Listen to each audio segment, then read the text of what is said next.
I think we can get started. It's 2 p.m. Welcome everybody for our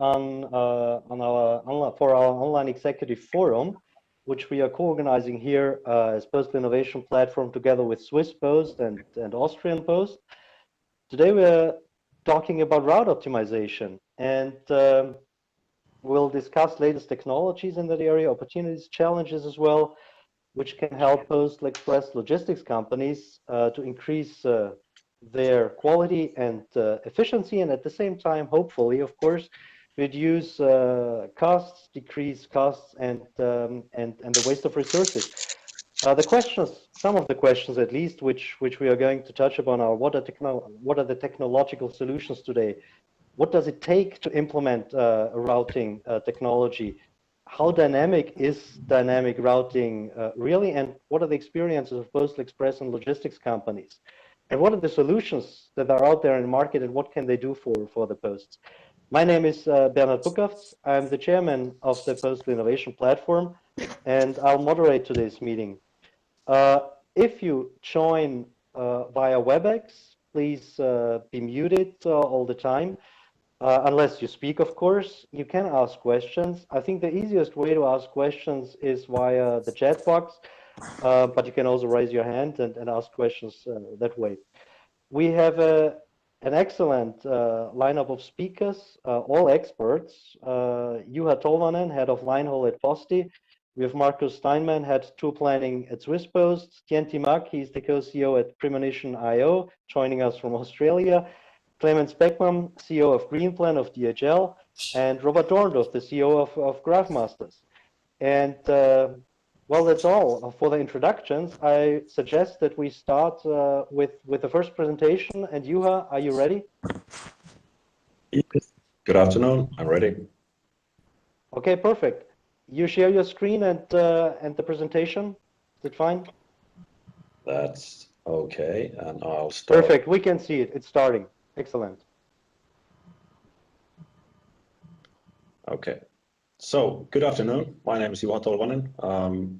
Greetings from Helsinki, Finland, and from Posti. So, let's start the presentation. So, one of the aspects which are not so wide aware when organizations are making or planning the investment for route optimization tools, and that aspect is operational perspective. And this is my knowledge on it. This is my split to the categories from operational perspective. When you're thinking what kind of route optimization technology or tool would be a good fit for your operations or organization. So if I'm starting from the left, I call it high density routes. So there are even more than 1,000 stops per route. And the aim for the optimization is to create balanced and compact routes for the mail and newspaper route optimization purposes. Then the second category would be low density routes, which would be more like courier type, pickup and delivery type of operations, usually for the parcel and freight operations. The tendency is that there are 50 to 150 stops per route, and there are service time windows within the routes or stops. Third category would be line haul routes between the hubs, terminals, sorting centers that you're having in your operations. And of course, that's really limited with the number of stops in a route.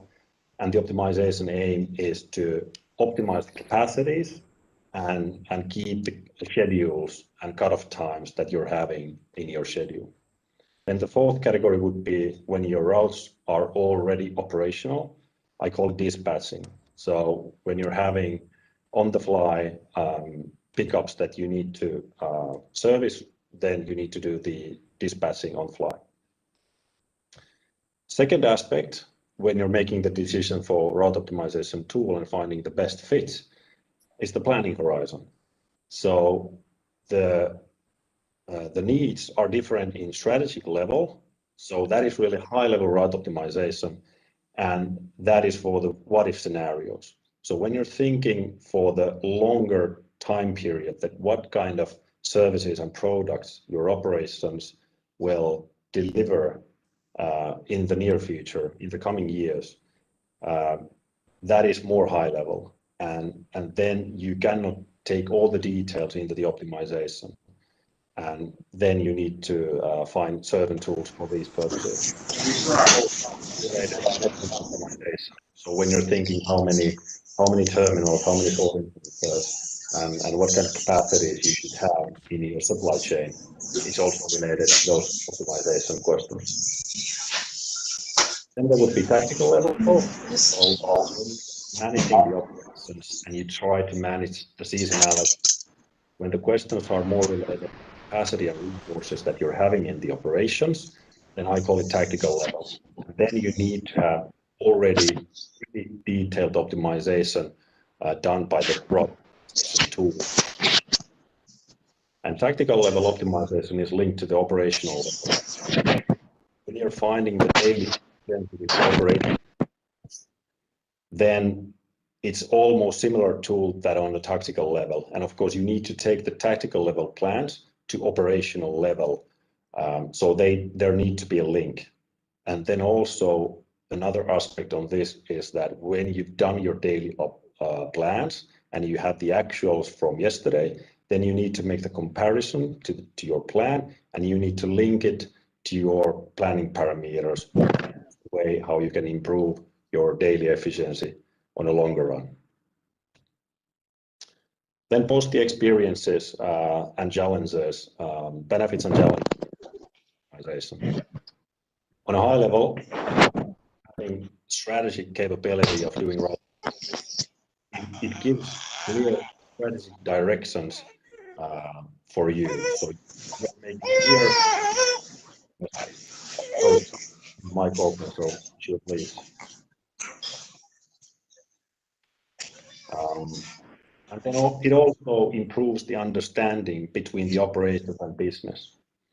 So operation might say that if we would do these changes in our operations, we would benefit like this. We would have these cost savings or better services. And you might ask, what if these products, these changes,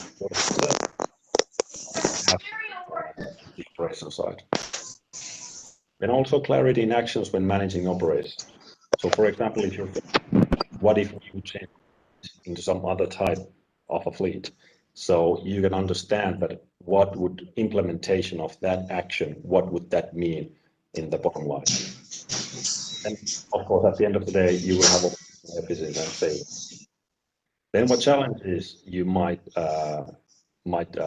meet when implementing route optimization tool? Well, as I had it in my first slide, planning puzzles, that is really obvious, and you really need to be you really need to closely understand what kind of planning puzzle you're having, and you need to have really good fit tool that you're implementing. And you need to have organizational trust from the management, from the planners, from the drivers. So you really need to win those hearts and minds. Otherwise, you won't be succeeding with the implementation of the route optimization tool. Then once you've implemented the tool, that you need daily development in order to improve on a daily basis and also in the longer run. Then you need to have valid and precise data and parameters, because you need to reflect the real life operations with the route optimization tool and plans. So if you're not having valid and precise data and parameters, you won't be able to reflect the reality. So that's my presentation in a nutshell. So Bernard, is it now time for questions? Yes, yes, it is. Thank you very much, Juha. It was very clear. Wait, I'm just trying to start my video here. Okay, it was really very clear. Thank you very much. And I have a question on the last slide. You were talking here about the right tools for the right planning puzzles. My question would be maybe a technical one. Those tools, do you all get them from one single provider? Do you work with different providers in that respect? And is there also an in-house development in that respect? Maybe you can explain that a bit. So for Posti at least, we're having different technology vendors. So for the mail and newspaper delivery, we're having RoadSmart, and then for the parcel and freight operations, we're working with Quintic technology. So yeah, there are different technologies for different planning puzzles. But of course, there are technology vendors that can develop and customize the optimization algorithms for different kind of planning puzzles. So yeah, one technology can kind of cover several of those planning puzzles. That's clear. Mhm. Okay, perfect. I don't see any other question here. I suggest we move to the next to the next presenter, and we'll come anyway back to a couple of those points during the discussion in the second half of the meeting. Markus, you would be the next one. Are you there? I am here, and I Perfect. try to show my screen. Mm-hmm. If I get to the, yes, that should do. Yes, it's starting, so it works. Great. Okay. And I go to the presentation mode. So I'd like to ask everybody.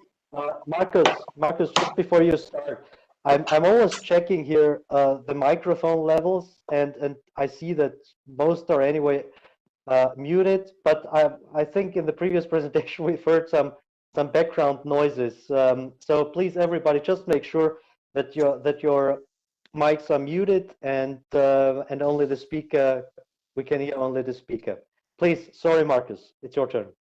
Thank you, Bernhard. That was exactly what I wanted to ask everybody to mute their mics, because that really helps. We've only prepared one single slide, and but there's tons of information in that slide. So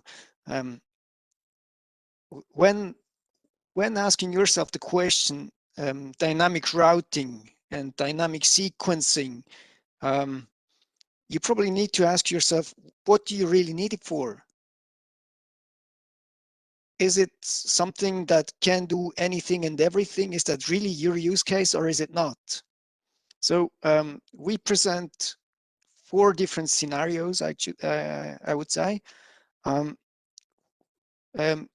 All 4 of them are lived at Swiss Post right now. So we have a fixed route and a fixed sequence that is applicable maybe for mail delivery and newspaper delivery, where we go from house to house every day, and there's not much different in route every day. So things can be quite fixed. You can use a software to create those routes and those sequences, but they will probably stay put for some time, for half a year, for a year, and then they only need to be reevaluated when there is major changes in quantities or in otherwise customer development. Strengths for this, when it's kind of fixed, obviously the sorting process is kind of easy.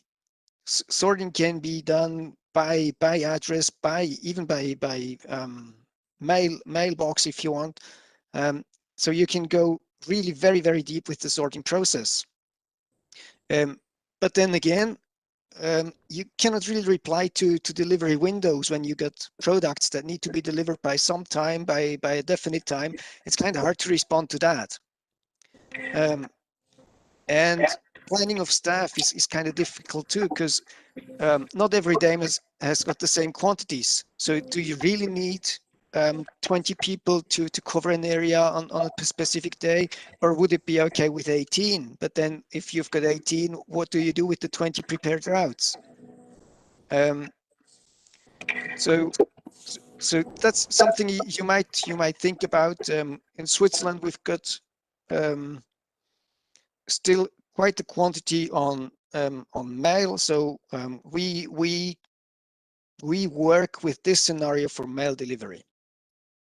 Then next level is a fixed area, but then the sequence is not fixed. It's free, but it's the definition is done by the ground worker. So the postman who knows his area, he will put his parcels out and prepare them in in the right order, in his sense, obviously. Sorting process is kind of easy because the area still is always the same. It's always the same 300 addresses that go into a area, to one person, and then, but the addresses, we don't cover every address every day. Problem is new staff. How do they know which sequence is best for their day with the parcels they have? And then fluctuation, this goes into the staff problem again. How do new people or inexperienced people come to deliver a performance that's really up to date and covers our costs really? Example obviously is parcel delivery. Then next level would be a fixed area again, and then the sequence is recalculated every day. Like we know that this 300 addresses go into one area, it's one postman, 300, 500 addresses, and through sorting we know how many parcels there will be and for which addresses. So we can have a system that will calculate the sequence automatically. Obviously that's great for new staff. They don't need to know anything at all. They just scan their parcels in the morning and they will know this is parcel number 227 and the other is number 35. So then they can put it out and load their trucks. Problem here, like from sorting, the area, okay, can be sorted, but then it's manually sorting, like to set it out. That's done manually, and it takes some time to know from the time I've sorted all my parcels until I can start my route or I can load my truck. It needs some time, so this can be a limitation. Again, this example is for parcel delivery, and then the last is the areas are not fixed, and the system, the sequence is not fixed either. It's just I do have 500 items to deliver, and the system will tell me I will need, for this 500 items, I will need 10 routes, and you got to deliver it in this sequence. Obviously, that responds very well to the variability of the quantities, and we can take care of time delivery windows, for instance. Problem on the other side is it takes time to prepare the things. So in the morning, I need to know how many parcels there really are. So there may be 2 sorting processes involved, and then guiding the people with GPS and with navigation, that can be a problem as well. So, but this system obviously is mostly, I'd say, for same day or evening delivery, not for a common route that is planned for 8 hours. So that's four questions you can ask yourselves. What do you actually need as a dynamic, or what dynamics do you actually need, and some strengths and weaknesses. That was my part. Okay, thank you very much, Markus. I don't see any question popping up right now, but I have a question. You have shown your main challenges in the main challenges that exist in the different areas here for the different scenarios that you have presented. Quantity variability, staff motivation are among those main challenges. In your experience today, the technology that you have, is it staff friendly? In other words, does the technology today make it easy for staff to be used? Or what is missing in the technology today? Or maybe nothing is missing at all. Well, I do think technology covers quite a lot of what we actually need. The question with the staff is more likely experienced people. They don't really like to be told what they have to do. because they know their area. That's more the question. What the change aspect really? That's something you need to really think about when you have a system that decides in which order parcels have to be delivered. And the postman, they don't know their area, and they think they can do it better than the system. That is a major challenge that needs to be addressed. But how do you do that? Is there a secret in motivating the staff to adopt the new technology? You just need to explain things, and then even when they say, look, I can do it better, then talk about them. What can you do better? What should be better? Maybe you can add some information to a system that results are better, are getting better, and responds to what the staff actually knows. So we really need to integrate the staff and their knowledge into the systems. That's a bit what Juha said. You need to have the right base, and the right base is not only the data, but also the knowledge of your posties. Mm-hmm. Okay, great. Thank you very much. I suggest we move to the next speaker. Tien-Ti, you're still with us, and I see you didn't fall asleep. So okay, we see your presentation. Perfect. Okay, fantastic. Well, thanks so much for having me. Hopefully I'll be able to stay awake throughout this. So a quick introduction. My name is Tien-Ti. I am the co-CEO at Premonition.io. I've worked in a whole bunch of other companies as well. So for about 6 years, I was the Chief Technology Officer at Australia Post. And so managed to see a lot of this stuff, kind of firsthand. During my time at Post, I saw an unbelievable amount of innovations and technologies that came about. But what I've really come to believe, I think, is the next, transformational opportunity for our industry really exists in the last mile. And I kind of reflect on, the last mile and how it's operating. It's the biggest cost aspect of our operations. It is the largest cost aspect of our operations.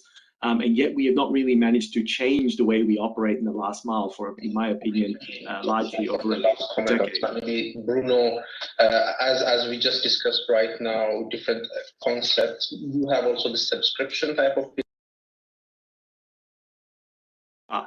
Sorry, I think somebody was accidentally on mute. Okay. Look, as I said, it's a real belief of mine, and I think there's a massive opportunity that sits here. Let me share some lessons I guess I've learned at my time at Premonition. And Premonition has been using technology to help with the last mile optimization problem for about the last 6 years now. The first lesson that I've really learned, I think, is that last mile optimization is no longer hype. It's now proven at scale. Not everywhere, but there are examples where it has been proven at scale. And I don't think this was true just a few years ago, right? There was a lot of hype and there was a lot of proof of concepts that didn't go anywhere and lots of prototypes that didn't go anywhere.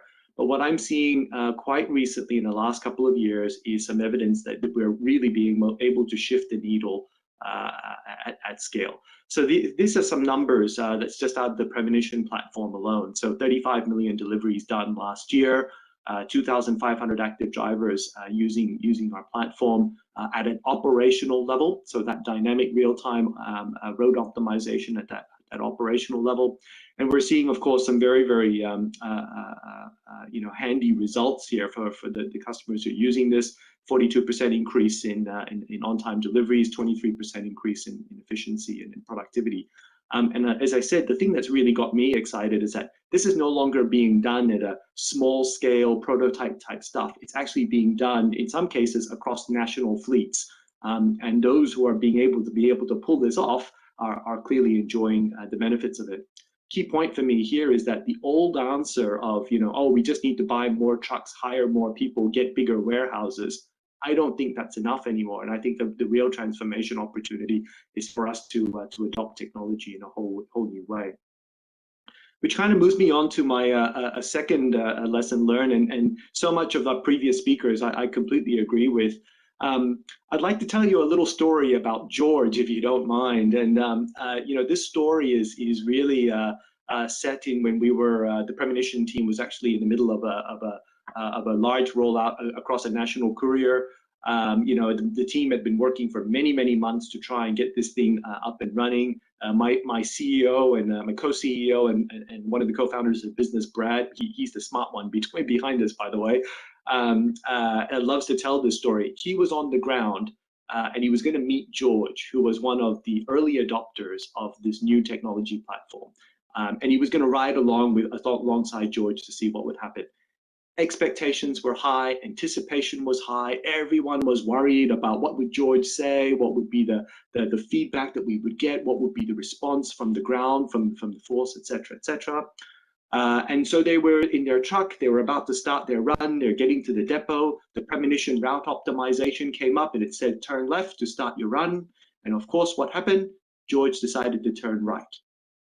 So Brad, at this point in time, was in a state of shock. I think he almost had a heart attack in the passenger seat. He didn't know what to do. He couldn't figure out what was going on. He had to pull his composure back before gently asking George, what's going on? Long story short, turns out it was coffee, right?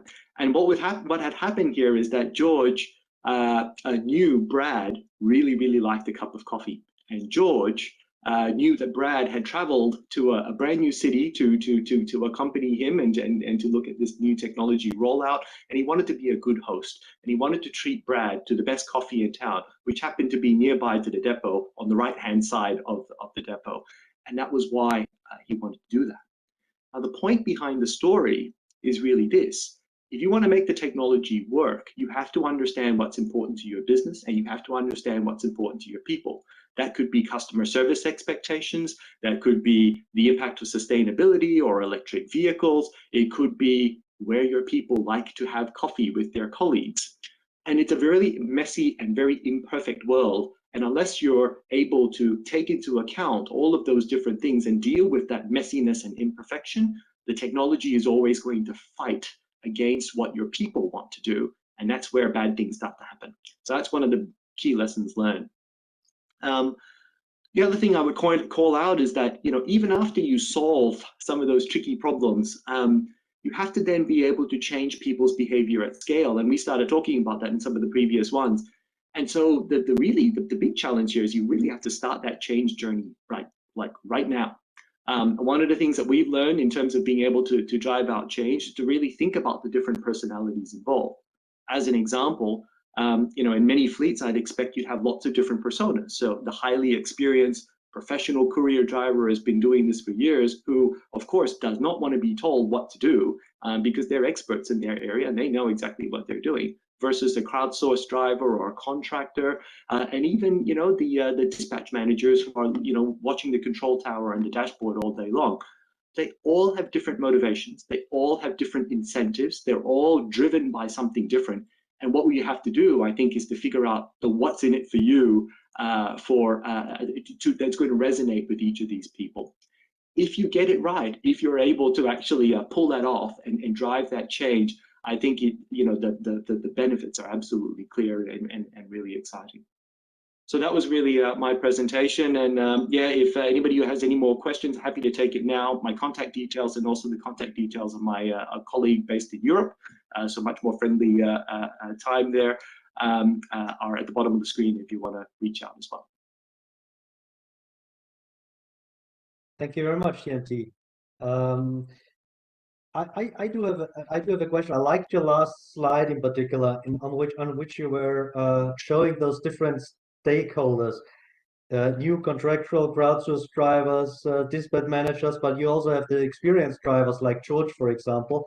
And it is quite clear for me that an intelligent routing solution is ideal, in particular for new drivers or crowdsourced drivers, contractual drivers who are not going on this route every day for a couple of years already. So how do you get now the experience of those experienced drivers into your solution? How does it work? I mean, coffee stops, for example, is maybe not the right thing, but there are elements as well. How do you get that in?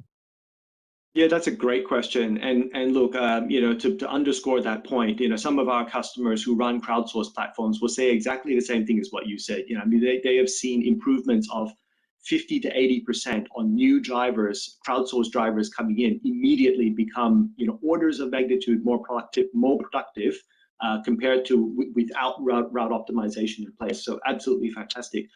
The machine learning aspects of route optimization, I think, is also critical here, because what machine learning enables you to do is to learn from the best in terms of what to do. Classic example, if you know somebody, if you know an area really well, you're going to know where to park your truck if you need to make a delivery to a busy street somewhere or a busy set of shops. If you can learn from the people who are really experienced where to park, or the fact that, you know, certain shops only open at certain times, etc., you can pass that knowledge on to everybody else. Great, thanks, Tien-Ti.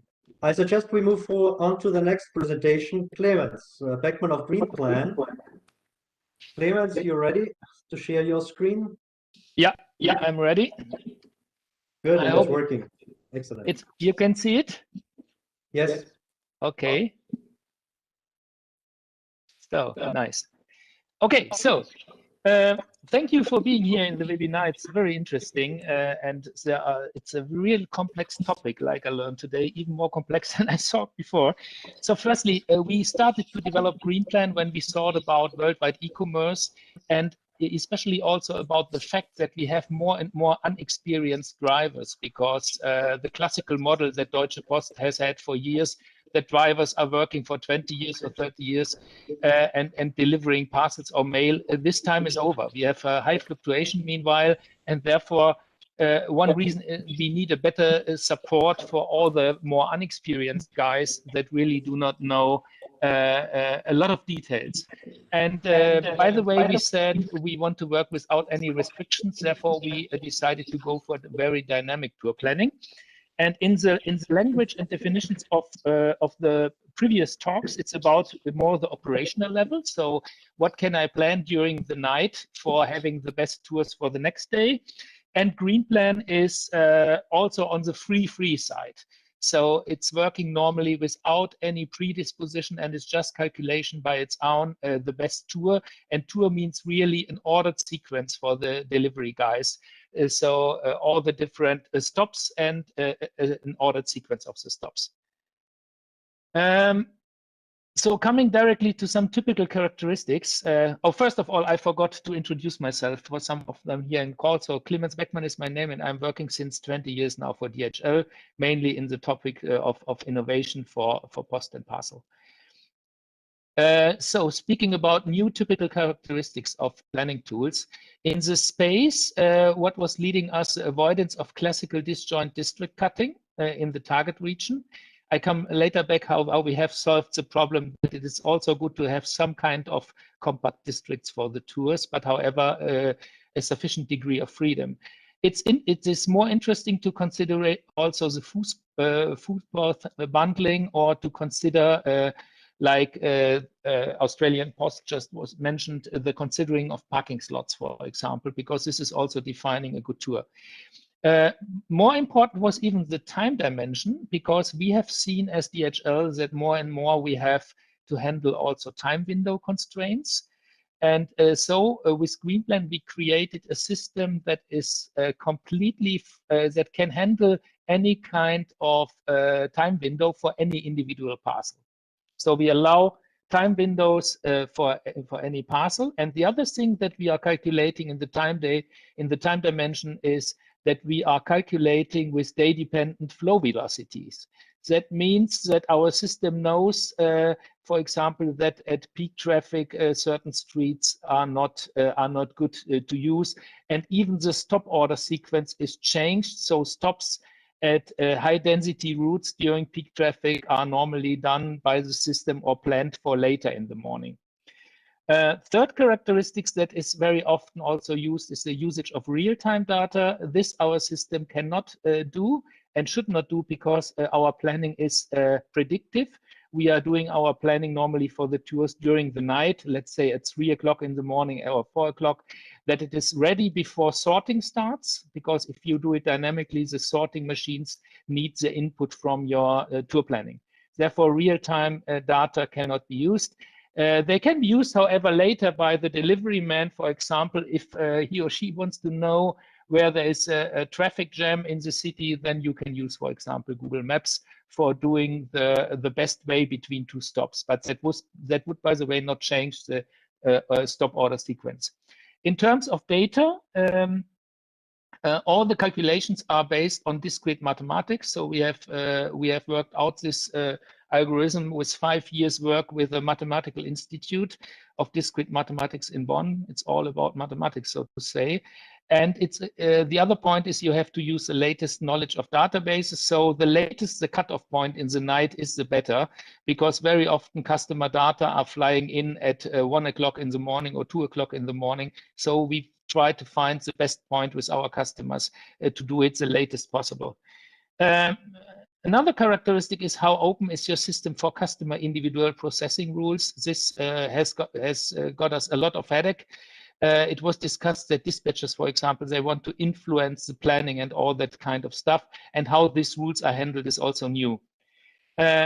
Artificial intelligence for further optimization, we don't use very much, because we know from mathematics that pattern recognition is not suitable for tour planning. So in contrast to medicine, for example, cancer diagnostics or other tools, here the tours, they don't lead to any kind of self-similarity. So you cannot learn from the yesterday tour. There are certain things you can learn, like parking slots or others, but in general, the outline of the tour is depending on the stop points.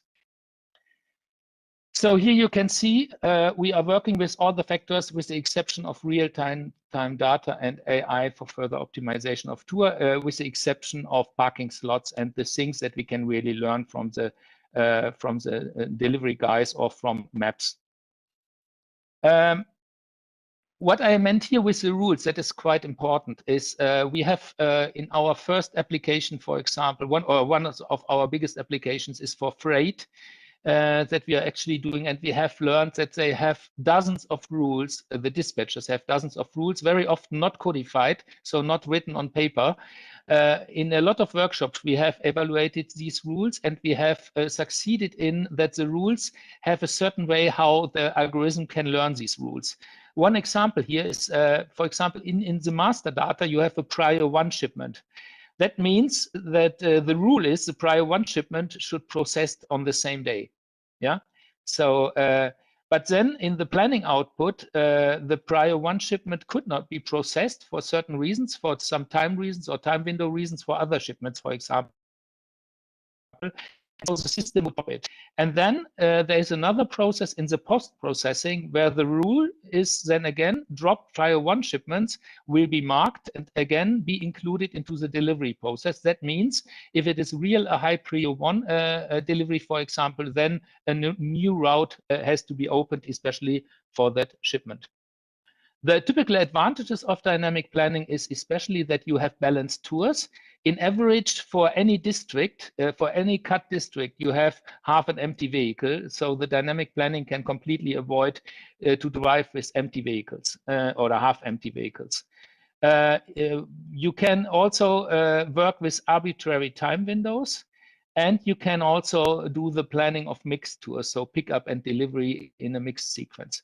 And the advantage of having an ordered sequence is also that you can give very good predictions for the private customers or for the recipient of the delivery, at which time the delivery will arrive at his or her home place. There's one problem with the experience of drivers. The drivers, we know from a lot of postal operators that they are not in favor of tours that are going across the whole city like spaghetti lines. We have learned that they are very much in favor, nevertheless, for some kind of compactness of districts. But we wanted at the same time not to give up our dynamic balance principle for having full vehicles. And that we have resolved now by the technology of overlapping districts, which you see here in the middle. So we have districts that are not disjoint. So we can use, the algorithm can still use two districts which are neighbored to make this kind of volume balancing to avoid half-empty trucks.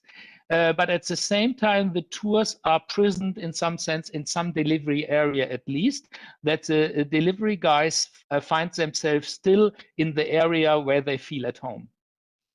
And our calculations have shown that the difference between the no district calculation and the overlapping district calculation is very marginal if the tour volume is not too complex. That means if you don't have too much time windows, that you have at a certain boundary enough parcels already in the overlapping parts to make the volume balancing right. One example that we have calculated, it's an example from DHL in Asia for e-commerce. It's in the region of Bangkok, a depot with 6,300 shipments within 1 week, and we have accumulated all the shipments in one overnight calculation. And we have simulated 3 scenarios here: the historic tours with historic stop sequences, then the historic tours with Greenplan optimized stop orders, that mean using only the traveling salesman logic, and the fully dynamic tours where you also do a reshuffling of the whole volume to how they are ordered to the tours. And the interesting what you see here is if you look at the right of number of vehicles, only in the total free form of reshuffling, you get really, we have achieved 32% less vehicles. If we were forced to stick at least to the tours, so in the total distance travels, by the way, we have achieved 39% in the total dynamic form. And in the limited dynamic, where we could only use the traveling salesman logic, we have achieved in terms of total distance traveled round about, yeah, I would say round about the half of the total possible efficiency gain. So this is another argument which is very typical, where that the full potential is really only achieved if your work is achieved really by the total reshuffling of the tours and not only by the stop order sequence of the tours chosen.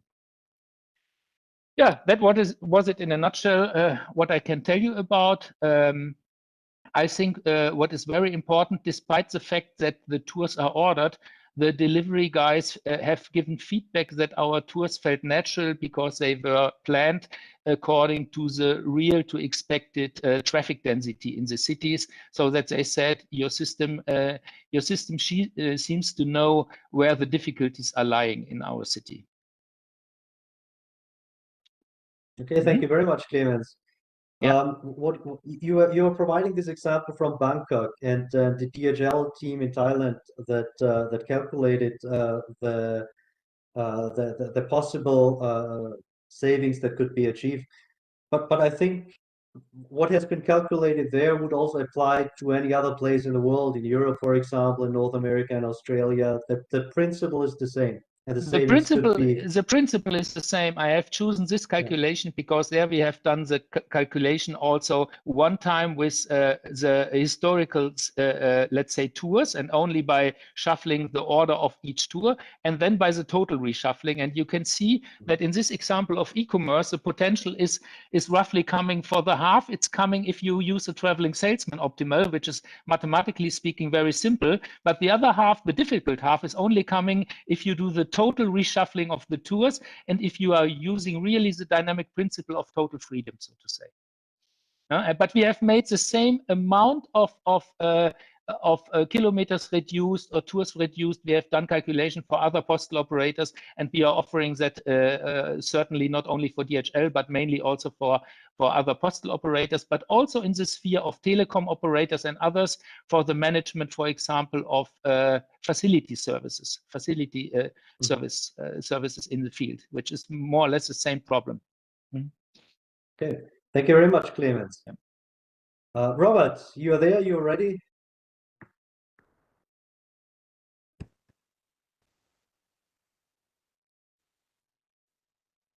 Robert? Hello, everyone. Yeah, we can see your slides. Perfect. I'm CEO of Graphmasters. And thank you for having me, Bernhard. For me, it seems a little bit like a beauty parade here, where everyone tries to demonstrate the advantages of their system. And this is not Graphmasters' approach. Graphmasters, we come from computer science, and we had the idea in mind that we could apply route optimization algorithms to improve traffic. So that was in 2007 or so when we started this. And our core idea is to bring a technology to market, which is called collaborative routing, which works like a time slot reservation system, like an air control, but for cars. And we use AI machine learning algorithms to learn statistical patterns, but we also have swarm intelligence algorithms to distribute traffic in networks. So we think and we believe that collaborative routing is a way to mitigate traffic problems we face. I think parcel network operators have to deal with traffic, but think of cities. Cities have to solve a conundrum from ever more mobility and transports in their cities, but they need to reduce these cars in their equation. So we think we develop a valuable technology to help cities to improve their road networks. And what most people definitely underestimate is that there are so many traffic disturbances, so many situations where many drivers try to get to the same destination each time. This is a demo of a customer of ours in southern Germany, where 50,000 employees go more or less to the same location, the same venue every day. And you can prevent traffic jam from occurring when you know beforehand where all these cars want to drive to by distributing the load in the system.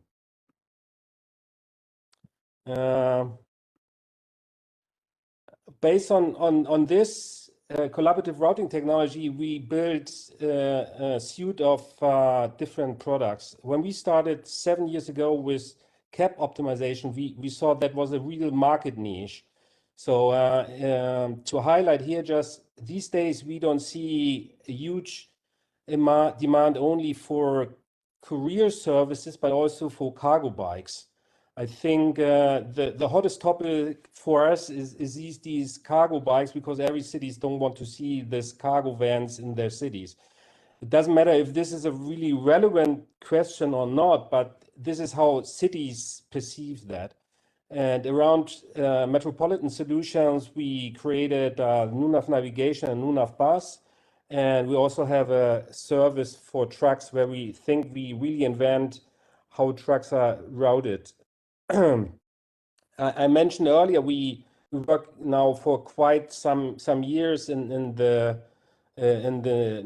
field of parcel optimization. Last year, I think we did 500 million parcels a year.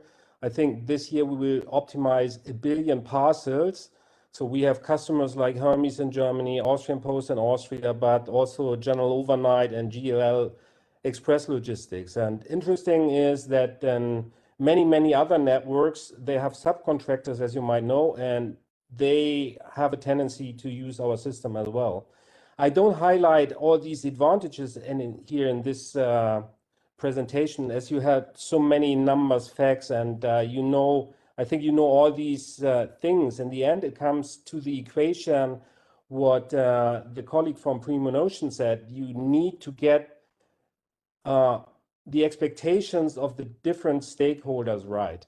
But just to emphasize this traffic aspect, many people underestimate this. Today we have 80,000 to 100,000 concurrent peak time drivers, meaning same users at the same time. And people really underestimate how many events are happening at the same time. And in some cities, it could be 20, 30 events which took place in the same time. We do traffic management for the state of Lower Saxony. We have large exhibition grounds as customers. And around these basic services like cap optimization, route optimization, we build a lot of AI-centered services which are specifically tailored for the needs of the specific customers. So if you're interested to learn more about this, we have lots of testimonials about this, lots of documentation about this. Maybe there's something which might be interesting for you as well. But to sum it all up, I thought we have here a testimonial side. It's it's important to understand that, as the colleague from Premium Notion said, is you need to do the customer development with the users, with the different stakeholders to get the right technology in their eyes that they feed their requirements and expectations. And if you're interested to learn more, we would be more than happy to give you more information, or of course you can give always a free trial. Thank you.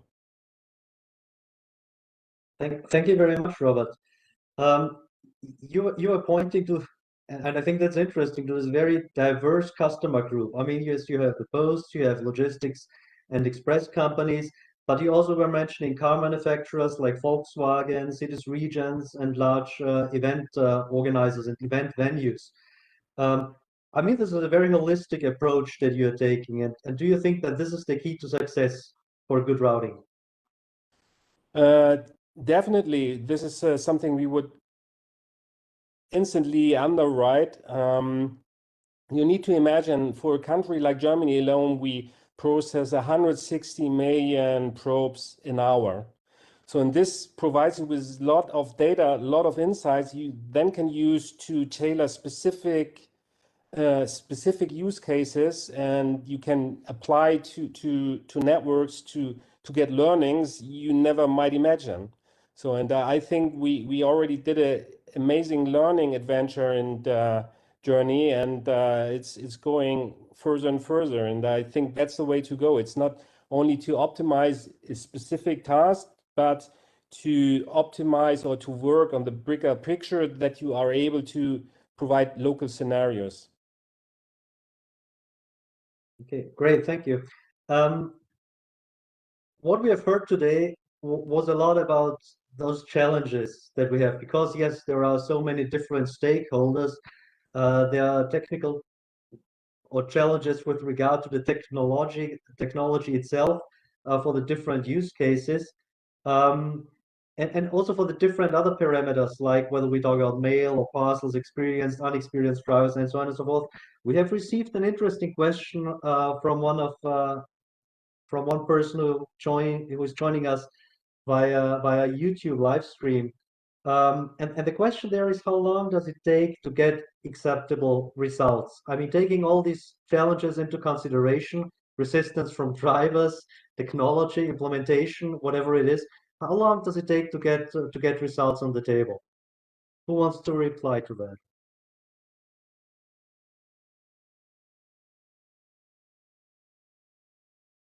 It's Tien-Ti here from Australia. I'm happy to share a couple of things. So what we've seen is that it's actually pretty quick to get some results at small scale.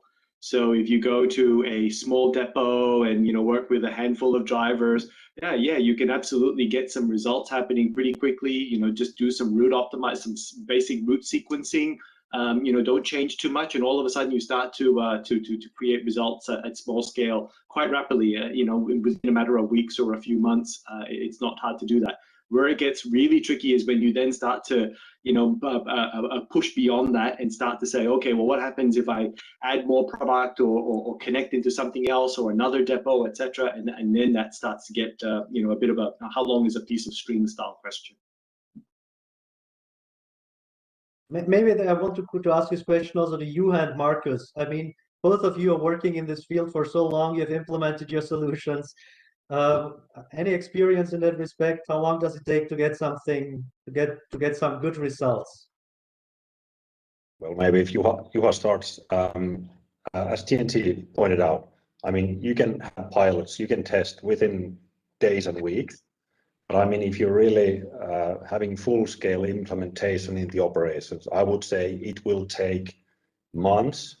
I would say it would be even close to a year or over a year. So they are heavy projects. Of course, if you're thinking about strategic level, you can implement those tools to your professionals more easily, to your experts. But when you're talking about operational or tactical level planning, scope, then it's about months, maybe a year. Maybe I'll add, Markus with Post. I totally agree with what Tien-Ti and Juha say.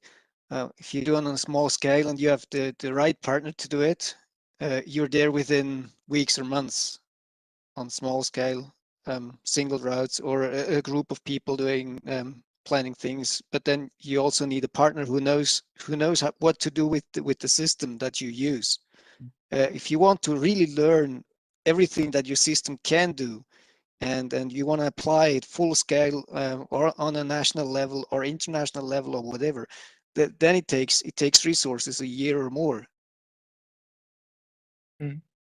I would say the same. We have cases where the implementation is possible within 3 to 4 months for smaller scale clients, and for, let's say, simpler rules, because what makes it really complex are the lot of exceptional handling rules that you have, especially if you have, for example, like we have in one case, a mixture of freight pallets and parcels to deliver with different rules, where we have a lot of depots and even sub-depots with special rules how the sub-depots are served from the depots.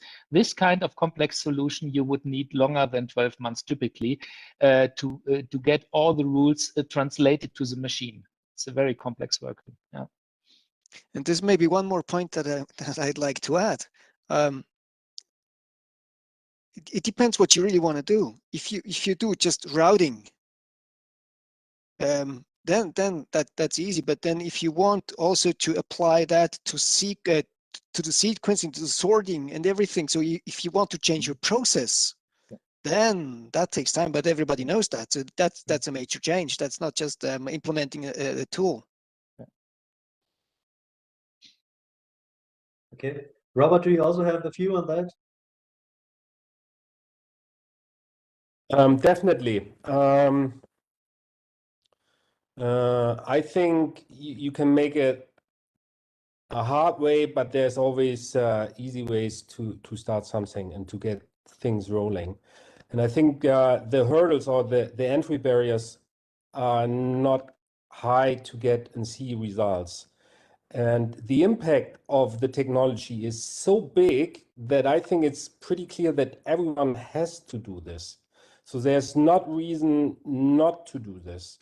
And it's something you have to start now. I think it should be pretty clear that every major business in the industry should have a clear AI implementation strategy. And route optimization and the processes which adhere to the routing are a crucial part of, should be a crucial part of this AI implementation strategy. Yes. Okay, great. Thank you very much, Robert.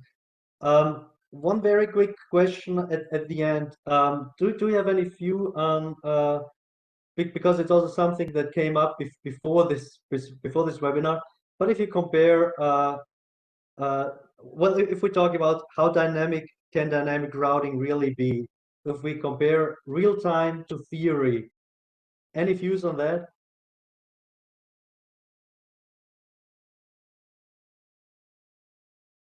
I mean, Clemens, you said, for example, that dynamic routing, I mean, the full results you get only when you go the full length. And is this the future? Must it really be completely dynamic in the future?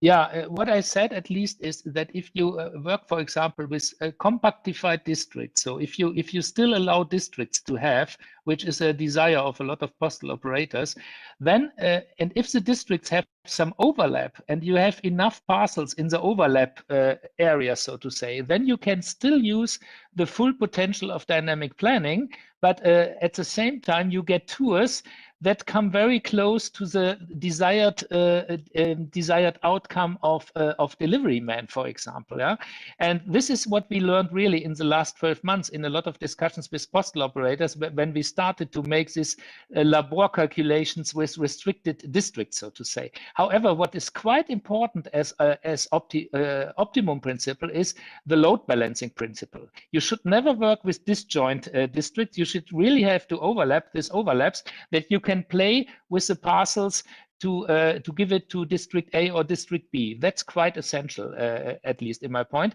And the other calculation problem is, what are you doing? And that was also in the talk of Markus Steinmann. It was questioned. It's a second order question. We can do the tour planning now during the night very good, but then a lot of customers say us we have also 10% of deliveries picking up the next day. So what can we do? Because the night calculation, typically we have an allowance of 60 minutes. But now when during a day a new pickup or a new delivery point is arriving in the system, the question of our customers is very often, can you calculate that with less than a minute calculation time? And then we have to find some kind of shortcut algorithms where we nevertheless, for quality, make all the checks in terms of existing tours where they are, where the time windows are on the tour, so that no time window constraint would be violated if I add a certain new pickup in a tour. And then, but we cannot do the total recalculation. And also the total recalculation would not make any sense, because it would also impose a reshuffling of the already shuffled tours that exist. So this is some kind of compromise calculation where we just strive to get it, that we have this kind of less than 1 minute calculation during the day. And we are even researching at the moment for answers within seconds for this kind of what is the optimal injection point of a new shipment arriving during the day. That's great. Thank you very much for those explanations. The 1 hour is over that we have planned. There was a lot of interest in this webinar in the beginning as well. We have received a lot of feedback, and it's really one of those hot topics where everybody is working on.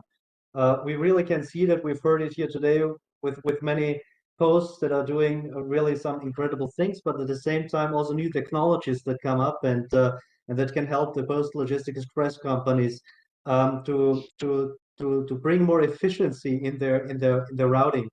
And I think we continue this discussion, not now, of course, but I guess within the next 10 months or so, we'll have a follow-up webinar maybe, where we go into some of those topics that have been mentioned today and look into maybe some of the solutions, look a little bit more into use cases, best practice, and try to dwell a little bit deeper. Well, I would like at this point to invite everybody of you to look at our YouTube channel, to look at the LinkedIn page. Just follow us for the upcoming events. Quite a few things already planned. We have in about 1 month we have a webinar on cross-border commerce. We have then on civil logistics an event planned with shared infrastructure. We have our startups event in May and June, so it's going to be very busy over the coming months. We are happy about any feedback that you can give us, suggestions for future topics or ideas or comments, whatever it is. We also have our newsletter. If you want to write something and say, okay, I want to share a story or a use case or whatever it is, just let us know. I'm happy to include all of this. At this point, thank you to all the participants who joined us via YouTube or via the WebEx platform. And in particular, thank you very much to the speakers of today who shared their experiences, their technologies, their know-how. And I think this is very, very important. Thank you very much. It was a great session. I wish you all a good afternoon, a good morning, or in the case of Tien-Ti, a good night. Okay, goodbye, everybody. Goodbye.